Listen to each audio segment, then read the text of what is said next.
she fussed at me about it. She was like, "Yeah, you know better. You know that you're never a bother. This, shoot that text message or make that phone call. Do what you need to do."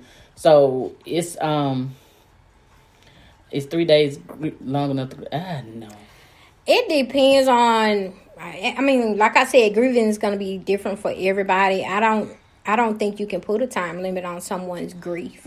And that's why it's up to you to make sure that you've had enough time. If your job is only giving you 3 days bereavement to grieve over whoever your loved one was, if it's not enough time, dip into your sick days, dip into your personal time off, dip into whatever you need. Take off. Or just take off, because your mental health is more important than anything else they got going on. Because if you pass out, they'll have you replaced in no time flat. Yeah, I have a thing with that too, Marlon. That 3 days bereavement just burns me up, because absolutely, I lost my mom when I was 22, and my mom was murdered. So that was extra hard. And I mean, losing your mom is losing your mom at any age is hard. It is. But I was 22, and we had that devastating blow. And fortunately, I've been blessed with great bosses, great managers. My manager was like, "Look, take as long as you need." He didn't give me that 3-day confinement. He was like, "No, take as long as you need." That's an employer in touch with their human side. Right. I literally was off like 2 weeks, and I hadn't been on that job very long, and so I didn't have much time saved up. So I had my 3 days and a few days off, and then the rest of the days, the team took up money and gave it to me, so it made up my paycheck to cover. Wow. So that's great. It was a huge blessing that I worked for someone who was definitely in touch with his human side, and he saw the news. It was all over the news. It was January 1st, 2002, so it was all over the news. First murder of the year. So he saw it. He understood what a devastating blow that was. Compassionate. And he had a lot of compassion for me, so he did not rush me back to work. And I was actually getting ready to transition to a new position, and they held that position. And the new manager I worked for also came over and said, "Hey, take your time. And don't rush here. Your position is here when you get here." Absolutely. So it was a huge blessing. That 3 days is nothing. I think it's not enough. And I had this conversation with my manager last year, and the lady I work for now is awesome as well. She's also very in touch with her human side. The company I work for, they're just good people, and they're in touch with that side, and they do whatever they can to help you through your process. So I lost my best friend last year, exactly a year ago tomorrow. My best friend of 25 years, 25 plus years, she died. And, best friends are not considered immediate family. That 3 days bereavement, that they list your immediate family. But the company I work for says that it's definitely in the discretion of your manager as to whether or not you can take more. Yes, because first of all, you can't tell me who my family is. Not all family is blood. I'm telling you. Exactly. And that's the thing. They were sisters. You can't tell her that wasn't her sister. So, I mean, who are you to say, "Oh, no, that's not family. We can't give you 3 days off for your best friend. She doesn't count." You can't tell me she doesn't count. So but that company allows for the manager to make that discretion. Some companies don't allow that. I love it. That company said it's up to the discretion of the manager if this person is immediate to you. And my manager definitely, she met my best friend, so she understood that relationship. Right. She had no problem with it. Cody is saying sometimes we choose to suffer alone out of pride or shame, but it helps to let it out. Absolutely. Yeah. The more you keep it bottled in, I think the longer it takes for you to heal from whatever it is that you're dealing with. So having that good go-to person to talk it out, man, it matters. It really changes a lot of things. It does. Or dip out. Absolutely, Cody. If they don't care about your mental health, they don't care about everything that you're going through as an employee and a person, dip out. It might be time to go. Don't be afraid to keep those resumes fresh and just head on out the door. Or just call and say, "Hey, I ain't gonna make it." Ooh, that's a really good point, Marlon. Marlon says all of his family is outside the country, so he always needs more than 3 days. And that's a really good point to make. So you need time for travel. You grieving with your family, and then you got to travel all the way back here. So, no, 3 days, there's no way it's going to be enough time. Nobody wants to do an out-of-country travel for 3 days. Right. So sometimes... That's your travel time. That's your travel time. Depending on how far you have to go, man, that's it. Your time is up. One of those days at least is taken up with 2, because one there and one back. It's taking up and traveling. Run in, kiss everybody, and run back out the door. Yeah. No. Be careful with the companies you choose to work for. Review their policies. If you don't like it, don't stay long. Use it as a stepping stone. It's okay to end up working for a company you don't much care for. Don't get stuck there. Absolutely. You get your foot in the door. Yeah, get your foot in the door. Gain whatever it is you need to gain from that location. Keep that resume fresh. Head back out the door. For real. Don't be scared to walk back out the door. And that's how a lot of us get stuck. Well, I already been here 2 or 3 years. Yeah. If I stay a little bit longer, maybe this and maybe that. You knew it was crap when you walked through the door. Get what you need and get out. One thing I do, I pray. I mean, I don't know how spiritual some of you all are. I pray before I take a position. I really do. And that really worked out for me in this position I'm in now. Because like I said, I work for a company. I work for a healthcare company. And my company, my medical office I work for, the medical company, they care about the patient's health holistically. So they also care about our health. So they are, when I say it's truly a family dynamic, and it's, take your time, take much time you need. Let us know what you need. It's a really good situation. So I'm definitely grateful for that. Definitely. Melody says her manager was the same way, gave her as many days as she needed, and that's really good. Yeah, Cody, I definitely know how you feel about it. I do. It's just good to be working for someone who's human. People that care about people. Yeah. We are losing our compassion and empathy for one another, and we're teaching our children that that's okay, and it's not.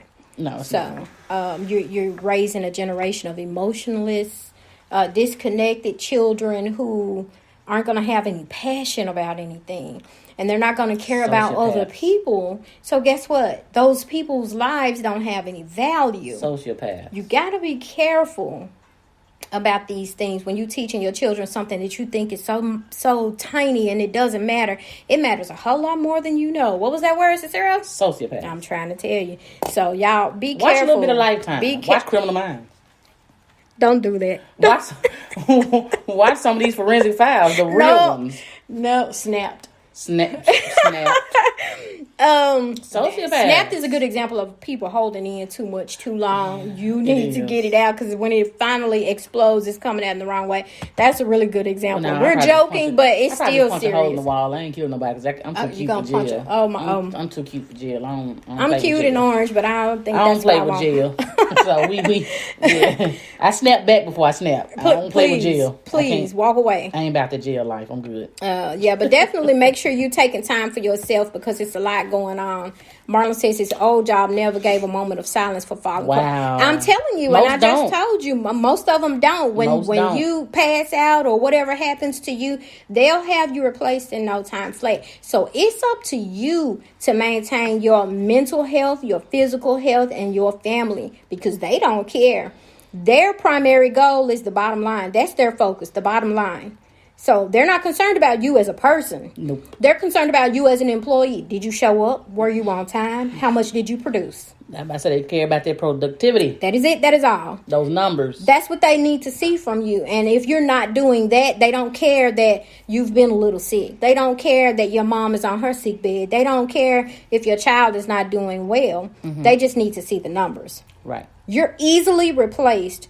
So don't let them hold permanent space in your mind, making you feel like, oh, I got to get this done. It's got to be a priority over my family and my home and these other things, because you'll be replaced next week. Absolutely. Next week. Look, they got to put the applications, they have those, resumes, they have those prospects. They have prospects. You know what? They do keep people. Some places have prospects. They have them on ice. They just keep the applications from the last job posting. Yeah. They keep that, and like I said, those prospects from those previous interviews, the ones who didn't make the cut, they go ahead and call them. Mm-hmm. That's because you are replaceable. Oh, absolutely. So you need to remember that they are too. So before we go, we did say we wanted to try to bring somebody in. So is there anybody that wanted to come in, have something to say, or want to chat with us, ask a question, put something out there for everybody else? Yes, because you guys are usually really, really great with your questions. We love the interaction, all the comments tonight. Thank you so much for even being here and watching with us. We appreciate your presence and the love. It's really been going well, and we appreciate your support as well. So thank you for that. Keep the comments and suggestions coming. Definitely. Oh, yes, because we've been going pretty quick, so we kind of run out of suggestions, y'all. Yes, and we got some big plans for this year, so make sure you keep it coming so that we can keep bringing it to you. And don't forget, we're now on Apple Podcasts, Google Podcasts. We're still on Spreaker, YouTube, and Twitter, and iHeartRadio. By the way, speaking of iHeartRadio, if any of you listen to podcasts on iHeartRadio and you know how to rate a podcast, inbox me, please. I've been trying to figure it out. Inbox me. But on my Apple Podcast, I did download the podcast, and it will allow you to rate it if you scroll to the bottom once you're done listening to the episode. Yeah. iHeartRadio, not so much. I can't find it either. Yeah. So I didn't see it. If you know how to do that, let one of us know, please. We would appreciate it. Let's see. Tremaine says, that's why I don't give a crap about no job. Sounds about right, Tremaine. Thank you, Cody. Cody says, great episode. Thank you. And Marlon wants to know what's new for the rest of the year. Marlon always want a preview. Marlon, you know what? He likes to be in the know. He want to keep his hand in the pot. He always want a preview. Well, one of the things that we planned for this year, Marlon, is we definitely want to bring you more live videos because we've noticed that you prefer the real-time interaction. You prefer the videos. And we enjoy it. We do enjoy it. I've gotten used to it. I'm still not a camera person, but I'm more willing to do it now. I'm okay with it, and we definitely want to bring you what you prefer. So we're going to do more live videos this year. We're hoping to do some interviews this year. Yes. Cody, don't go too far away. We're planning an episode on financial education, and Cody's going to help us out with that. Oh, nice. Yep. And also insurance. I believe he may be a good resource for the insurance episode as well. Okay, cool beans. So, but that's just a little bit in it or on it. If you have other suggestions, drop them right here in the comments. Drop them in our inbox. Email them. Text message if you have our phone numbers. Send us those suggestions of what you want to hear us talking about so that we can get it out there for you, because we like to try to research first. We don't want to just spit out the top of our heads whatever it is that we are thinking. We want to provide our opinions, but we also want to provide some facts for you as well. And another one that we're going to cover, another big one we want to cover is the voting situation. I mean, we're on the heels of this half impeachment. Yes. So we definitely want to get on board with the voting. I know someone who told me that he doesn't vote. And I was like, yeah, well, we ain't going to talk about homie. Yeah. Like, voting is a huge issue right now. It's a major deal. Yeah, and we definitely need to discuss that. And that is on the agenda.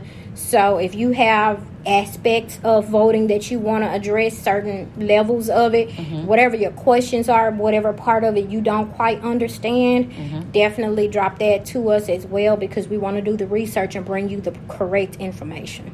Absolutely. Yeah. That's what we got over there. Let's see here. Cody says, be sure to tag me when you do the new episodes so I can do watch parties. Oh, thank you, Cody. Best way to get more views is to have people start. Well, thank you, and I will. What other advertising are you doing, like shirts, mugs, and stuff? Well, Marlon, that's another thing. Ooh, that Marlon, man. That's another thing that we've been working on. You want to be our agent? Marlon, we're going to have to, man. We're giving you a position soon, sir. But, yeah, we're talking to someone about T-shirts right now. We definitely want to get us some mugs because we over here with our little mix. Yes, we do keep our mugs. So they don't have to match us some personalized mugs, though. Yeah. And more T-shirts and some other gear, because, I mean, we love sporting it. We want you to be able to enjoy that, too. So we want to get some T-shirts and things for you guys as well. Yeah. We've been trying out some things, like we started our little... Yes. Well, Marlon, you probably seen it. Our little notebooks. Those are our notebooks. These are our notebooks for us, but, yeah, we've been looking at how we can get some things printed up and what they'll look like. So I think this notebook was a pretty good start. Our first T-shirt was okay, but you couldn't really see the letters. So we're working with someone else now to see how we're going to get those T-shirts done and how we can get those out, or even get you to order them yourselves without having to, try to drive all over the city. Being able to go directly through that person, which is helping another small business in the area, because we're going through small businesses when we order these Black-owned. We're going through small businesses when we order these things because we're trying to benefit people right here in our community. So again, I mean, that's what we preach to you, and if we're going to preach it. If we're going to be preaching it, we have to walk the walk as well. So most of the things when we're trying to order, we're trying to support small businesses. So we have to line up things for that as well. Hey, Kimmy. And we want to be able to attend more events and bring Yes. you information on things like Absolutely. that. So that we're working on a lot, and we're trying to bring you so much, but we have to line everything up and make sure everything. We both have some complicated